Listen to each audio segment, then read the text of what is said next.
Rise and Shine Legends, this is Radhika. இந்த வீடியோவில் என்ன பார்க்க போகிறோம் அப்படின்னா class 12 maths NCERT syllabus chapter 7 integrals. இதில் எக்ஸாம்பிள் 3 பார்க்க போகிறோம்.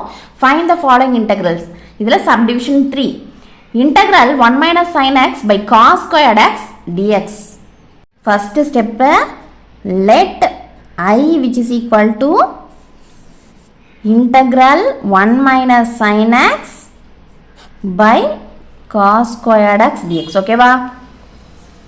இப்போ பாருங்க, இந்த cos squared x இந்த 1க்கும் சொந்தம், இந்த மைனஸ் sin xக்கும் சொந்தம். சரியா? அந்த ரெண்டு டேர்முக்குமே வந்து இந்த cos squared x சொந்தம். சரியா? இதுக்கும் சொந்தம், இதுக்கும் சொந்தம். சென்டரில் மைனஸ் இருக்கு. ஓகேவா? இப்போ பிரித்து எழுதலாம். எப்படி எழுதலாம்? Integral 1 by cos squared x minus sin x by cos squared x dx னு எழுதலாம் இல்லையா? அகைன் நீங்க பாருங்க, இது எப்படி எழுதலாம்னா integral 1 by cos squared x minus sin x by, இப்போ பாருங்க cos squared x இருக்குல்ல, அப்படின்னு என்ன அர்த்தம்? cos x into cos x தானே அர்த்தம். ஸோ அதில் இருக்க ஒரு cos x மட்டும் இங்கே வச்சுக்கோம், இன்டூ இன்னொரு cos x 1 by cos x னு எழுதிக்கும். சரியா? அதாவது cos x into cos x தான் இது. நம்ம எப்படி இருக்கோம்? பிரித்து எழுதிக்கிறோம். சரியா?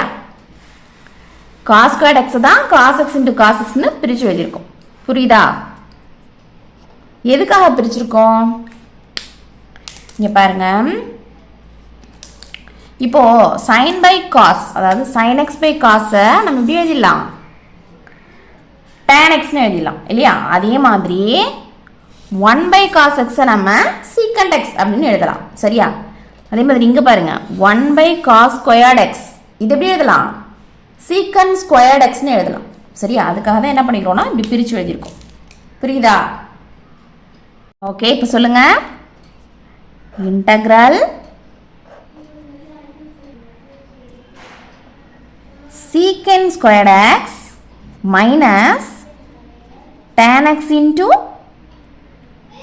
secant x இப்படி எழுதலாம். சரியா? into dx.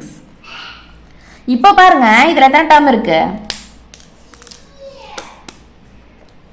இது ஒரு டேர்ம், இது ஒரு டேர்ம் இல்லையா? இந்த ரெண்டு டேர்முக்குமே வந்து இன்டகிரலும் dxும் சொந்தம். சரியா? எப்படி எழுதிடலாம்?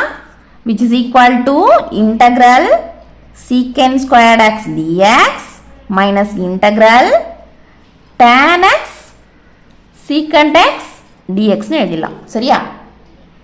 ஃபார்முலா சொல்லுங்க. we know that integral secant squared x dx which is equal to என்னது? tan x plus c. கரெக்டா? அதே மாதிரி integral tan x into secant x dx which is equal to secant x plus c. கரெக்டா?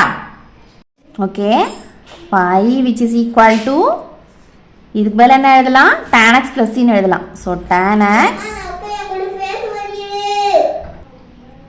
இங்கே minus இருக்கு இல்லையா? அந்த minus எழுதிக்கோங்க. தென் tan x secant x integrate பண்ணோம்னா secant x. ஓகேவா? ரெண்டுத்துக்கும் பொதுவாக இன்டெக்ரல் கான்ஸ்டன்ட் ப்ளஸ் சி. இங்கே இதை இன்டகிரேட் பண்ணும்பொழுது நமக்கு tan x ப்ளஸ் சி கிடைக்குது. சரியா? அதே மாதிரி இதை இன்டகிரேட் பண்ணும்பொழுது secant x ப்ளஸ் சின்னு கிடைக்குது. ஸோ இதோட இன்டெக்ரல் கான்ஸ்டன்ட்டை இப்போ நம்ம வந்து C1 எடுத்துக்கும், இதோட இன்டெக்ரல் கான்ஸ்டன்ட்டை C2 எடுத்துக்கும். சரியா? இங்கே சென்டரில் மைனஸ் இருக்குது. அப்போது C1 மைனஸ் C2 இருக்கு இல்லையா? அதை பண்ணும்பொழுது கிடைக்கிறது தான் இந்த இன்டெக்ரல் கான்ஸ்டன்ட்டு C. புரியுதா? இதில் கன்ஃபியூஸ் ஆகாதீங்க. சரியா?